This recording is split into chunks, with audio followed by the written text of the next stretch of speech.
Yahoo and welcome back to my channel, everyone.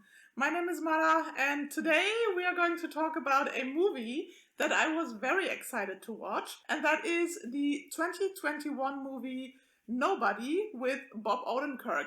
If that sounds interesting to you, keep watching.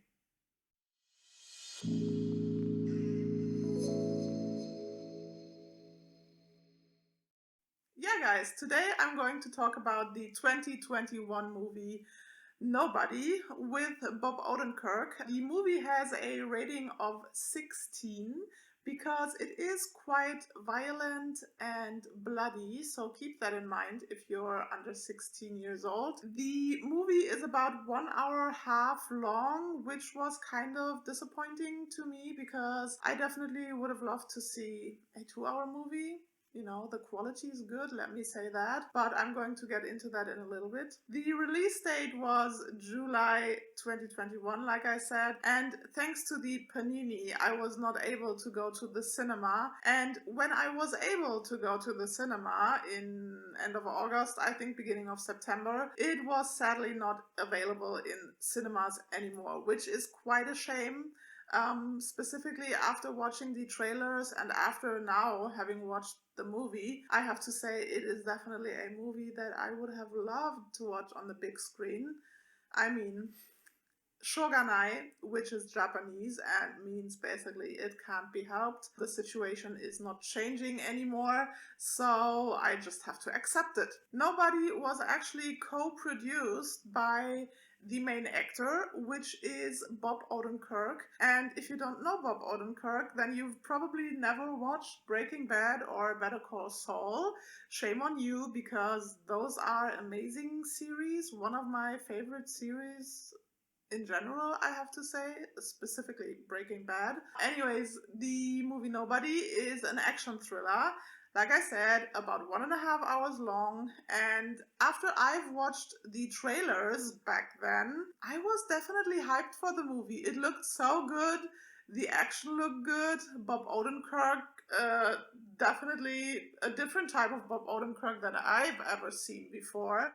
I'm gonna fuck you up.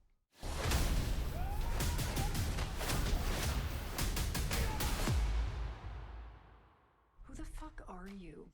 I'm nobody. Like I said, in Breaking Bad or Better Call Saul, he was more of a quiet kind of side character. You know, I mean, he was one of the main characters with, anyways, Bryan Cranston and Aaron Paul, but he had more of a side story, and then he got like the sequel basically that taught us how he became the lawyer that we saw in Breaking Bad. Anyways, I'm getting off track. We are talking about Nobody, nonetheless. And the movie was, like I said, co-produced by Bob Odenkirk. And actually, it was kind of created, the storyline was kind of created with him as well, because he had a home invasion in real life. And he trapped the thieves, the invaders, basically, in his basement. He was also kind of frustrated with how the authorities, the police, and everybody handled the whole case. So in his mind, he was like, what would I do? How would I react if that happened to me and I was a badass? What would I do? So that's basically where the whole story came from. And let me tell you, it's quite an interesting one. And the movie is quite interesting to watch, like I said. From the trailers, you might think, okay, so what? Saul Goodman went all John Wicky, all of a sudden? Yes, you could actually kind of say that. I can definitely ease your mind. They did not make a copy of John Wick. It has great action, definitely. Maybe sometimes you kind of feel that it looks kind of John Wicky. But I do have to say that the movie Nobody still has a lot of its own character, basically. And through the way that Bob Odenkirk is acting and becoming the character, it also has a lot of humor and like identity, so to speak. You know, like I said, I do love Breaking Bad and Better Call Saul, and specifically Bob Odenkirk in the character of Saul Goodman. But it was also very interesting and intriguing to see him in this type of action-heavy, fight sequence-heavy movie, because he plays a total different, character, of course, in Nobody. And I loved seeing that, definitely. And being only a couple of minutes into the movie, I could feel and definitely see the unique character that this whole movie has, not only because of Bob's acting, but also because of the humor that this whole movie has. Like I said, only being a couple of minutes in, we get presented this montage of Hutch's daily routine. And it was just so funny, but also frustrating. And I was like, oh my god, I definitely felt sorry for the guy and could also relate to him, The color grading and the sets are quite normal, I would say, because from the beginning on, we are in this residential area, of course, where his house is and where he lives with his family, and then we also see his workplace and stuff like that. So it's quite normal. But later on, the whole situation gets darker and the camera work is getting a little bit rougher and more like in the action sequences, so definitely interesting to watch, I have to say. Like I said, the movie has a rating of 16 plus because, like I explained, of its violence and because it's quite bloody.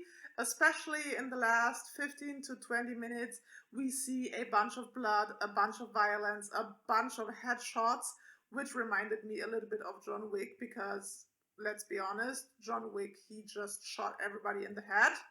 I felt like.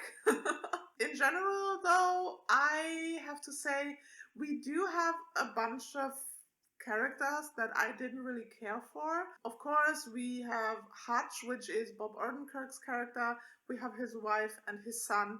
I don't really care for them. I don't even remember their names. Then we do have that one stranger on the phone, which we don't know who he is or what's, his deal, basically. Yeah, and we have a very interesting character, which is played by Christopher Lloyd.